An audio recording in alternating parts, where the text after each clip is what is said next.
안녕하십니까. 어울림성형외과 이윤호 원장입니다. 트임 수술을 하시고 나서 부작용으로 고민이 많으실 텐데요. 오늘은 그 궁금증에 대해서 말씀드리고자 합니다.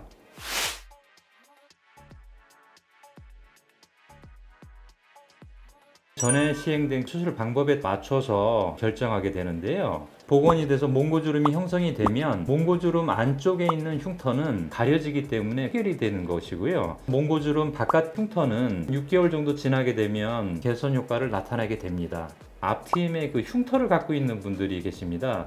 이런 경우에는 앞팀 흉터 제거 수술을 따로 할 수 있게 됩니다. 이 방법은 누오가 많이 노출이 안 된 경우에 쌍꺼풀 라인을 교정을 하면서 이 흉터를 없앨 수가 있게 됩니다.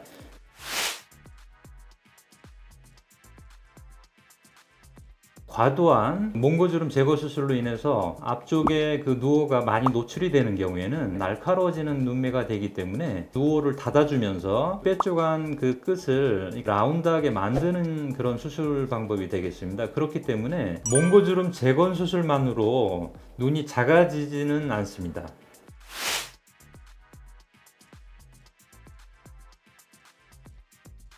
앞트임 하셨을 때 제거된 조직이 많지 않고 누오의 노출량이 적다면 3개월 이내에도 흉터가 굉장히 좋아지는 경우들도 있으시고요. 심한 상태로 오시는 경우들도 있으시거든요. 그런 경우에는 6개월 이상에서 1년까지 좋아진다고 이렇게 말씀드리고 있습니다. 뒷팀의 그 복원 수술의 그 회복 기간은 가장 짧다고 보시면 됩니다. 골막에 고정된 피판이 안정되어 있기 때문에 금방 상처가 아물게 됩니다. 바깥쪽 피부 절개선이 위치한 부분이 눈에 잘 띄지 않는 부분이고요. 흉터 자체가 많이 안 남는 부위입니다.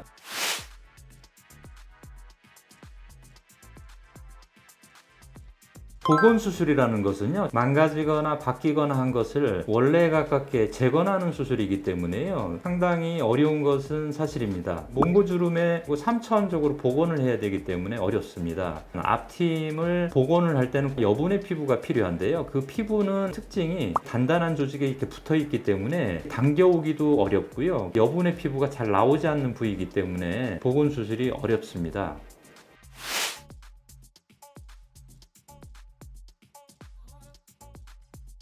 앞트임 복원 수술하고 재수술을 같이 하는 그 빈도수가 높습니다. 앞트임을 복원을 하게 되면 앞쪽에 몽고주름을 약간 만들게 되는데요. 그러면 기존의 쌍꺼풀 라인을 다시 한번 정리를 할 필요가 있게 되는 경우가 많습니다. 앞트임 복원 수술을 할 경우에 흉터가 남는다든가 아니면 피부 피판에 긴장이 예상이 된다 할 경우에는 이 복원 수술과 쌍꺼풀 재수술을 분리하시는 게 좋습니다. 복원 수술을 먼저 하신 다음에 이 상처가 아물고 안정이 되는 6개월 뒤에 재수술을 하시는 것을 많이 권해드리고 있습니다. 뒤트임 재건 수술만 따로 하시는 경우가 훨씬 많습니다.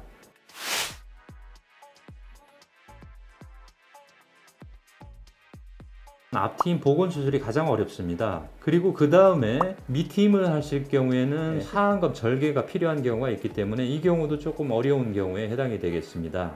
뒷트임은 그래도 좀 수월한 편에 속하는 수술이 되겠고요. 윗트임의 재건 수술은 복원을 해야 되는 경우는 사실은 많지 않습니다. 눈매 교정과 함께 조금 부족한 윗트임을 다시 하는 경우는 있습니다.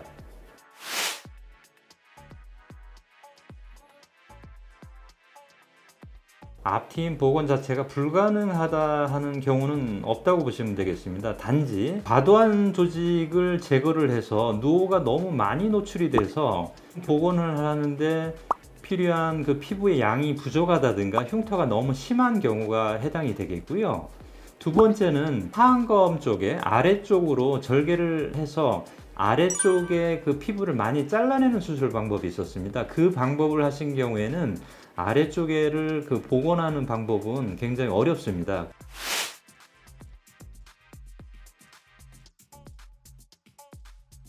앞트임과 뒷트임의 복원 수술은 사실은 이 동시에 수술했을 때 서로 영향을 미치지 않는 수술 범위입니다. 그래서 눈 쌍꺼풀 재수술을 또 같이 하시는 경우도 가능하십니다. 단지 앞트임과 쌍꺼풀 재수술이 서로 영향을 미치는 경우가 있습니다. 앞트임의 복원 수술을 하실 경우에 피부의 그 봉합에 너무 긴장이 걸리는 경우에는 쌍꺼풀 재수술은 앞트임 복원 수술을 끝내 놓으시고 6개월 뒤에 시행하시는 게 좋습니다.